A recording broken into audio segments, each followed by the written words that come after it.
Assalamualaikum warahmatullahi wabarakatuh. Saudara-saudaraku yang saya cintai, saya banggakan. Mustahil para habaib itu bernasab kepada Nabi Muhammad SAW. Mengapa dikatakan demikian?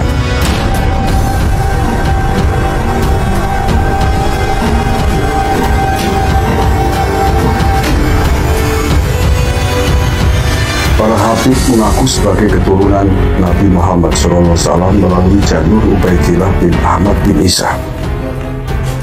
Tetapi nasab mereka tertolak oleh kajian pustaka.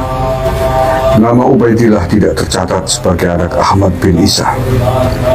Nama Ubaidillah muncul pertama kali dalam kitab seorang habib 550 tahun setelah wafatnya Ahmad bin Isa. Sebelumnya tidak pernah dicatat dalam kitab nasab para ulama nasab maupun kitab-kitab sejarah. Nasab mereka tertolak dan terputus kepada baginda Nabi Muhammad SAW. Kuat sekali indikasi sosok Alwi dan ayahnya Ubaidillah, keduanya sebagai tokoh fiktif. Algoritma penelusuran dua tokoh ini mengarah ke jalan buntu.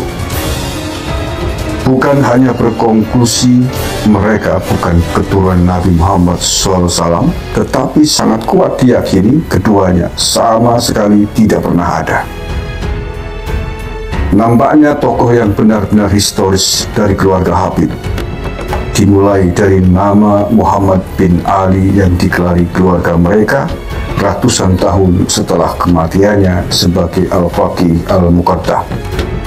Inilah nama inti keluarga mereka, Habib Ali As-Sakran dan keluarga lainnya dari abad 9 Hijriah berusaha mencari tahu siapa silsilah leluhurnya.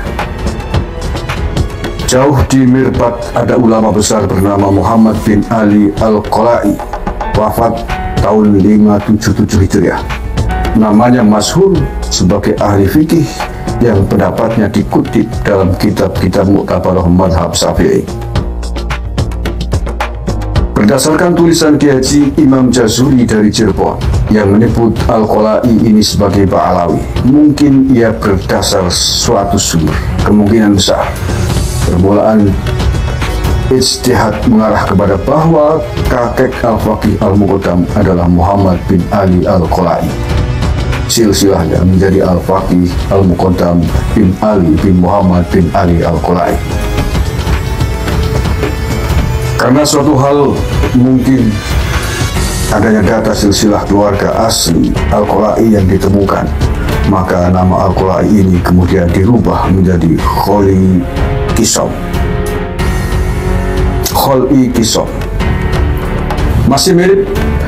Jadi urutan silsilah Faqih Muqaddam menjadi Al-Faqih Muqaddam Muhammad bin Ali bin Muhammad bin Ali Kholi Kisom. Nama mirbat yang sudah terlanjur disematkan kepada Muhammad bin Ali tetap dipakai. Nama julukannya menjadi Muhammad Sohib Mirbat. Hari ini kita bisa menyaksikan adanya makam dua tokoh ini, Muhammad bin Ali Al-Qolai dan Muhammad bin Ali Kholi Kisom atau Sohib Mirbat. Dua nama yang sama dengan julukan nisbat yang mirip dan hidupnya sezaman, harus membuat curiga para peneliti termasuk Gus Rumail. Julukan Sohib Mirbat kita terjemahkan saja, yang punya kota Mirbat, pantasnya disematkan kepada Muhammad bin Ali Al-Qolai, mengingat nama besarnya dan karangannya yang tersebar. Tetapi kenyataannya diberikan kepada Muhammad bin Ali Ba'alawi, padahal namanya tidak dikenal para ulama. Kenapa? Wallahu a'lam. Gus Rumail mungkin dapat menelusuri, dan saya yakin Gus Rumail hanya akan sanggup menelusuri keluarga Habib sampai kepada nama Al-Faqih Al-Muqaddam. Tentu dengan nama Muhammad bin Ali, bukan Al-Faqih Al-Muqaddam. Penulis yakin manuskrip tahun 697 Hijriah yang ditemukan Gus Rumail, jika benar, tidak menyebut nama Muhammad bin Ali dengan gelarnya Al-Faqih Al-Muqaddam, tetapi menyebut nama aslinya Muhammad bin Ali, karena gelar itu baru di zaman Habib Ali As-Sakran.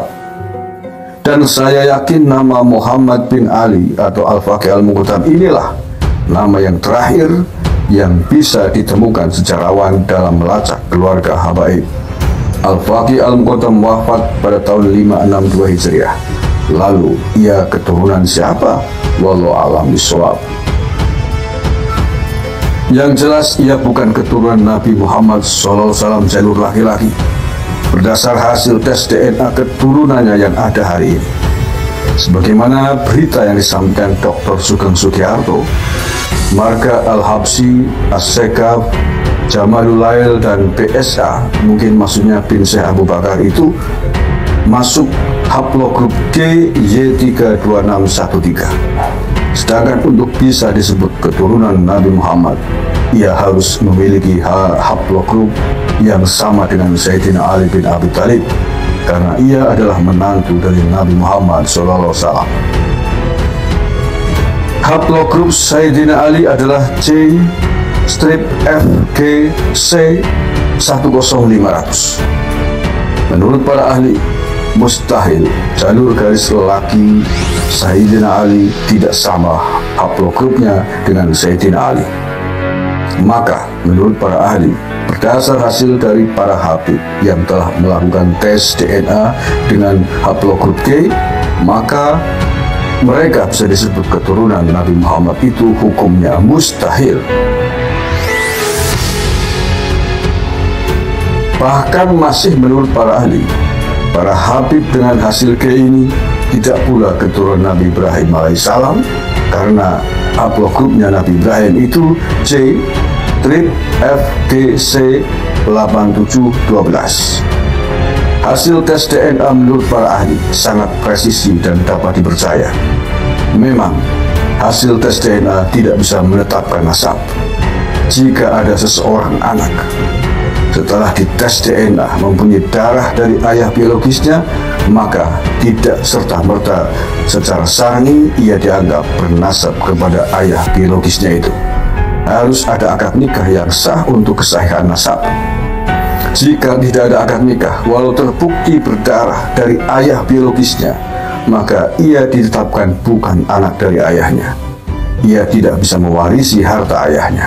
Tetapi jika dalam suatu kasus terjadi sebaliknya, ada anak yang sudah masyhur sebagai anak si fulan, lalu ada yang bersaksi bahwa anak itu bukan anak si fulan, kemudian dilakukan tes DNA dan terbukti anak itu tidak memiliki darah ayahnya, maka jelas anak itu bukan anak ayah yang diakuinya. Seperti itulah hasil keputusan Muktamar NU ke-31 di Solo pada tahun 2004 yang lalu. Maka hanya kejernihan jiwa yang akan menyampaikan kita kepada sebuah kebenaran hakiki, bukan perasaan, bukan doktrin.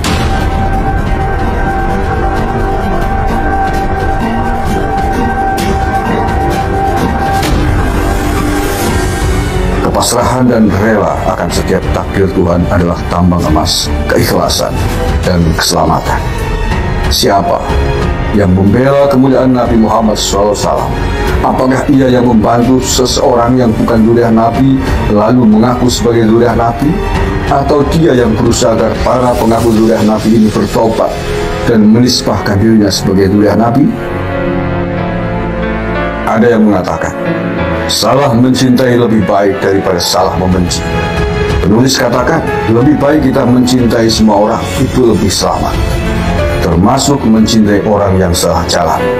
Cara mencintainya bukanlah kita dukung ia untuk terus berjalan di jalan yang salah, namun kita tunjukkan bahwa ia berada di jalan yang salah, lalu kita tunjukkan jalan yang benar.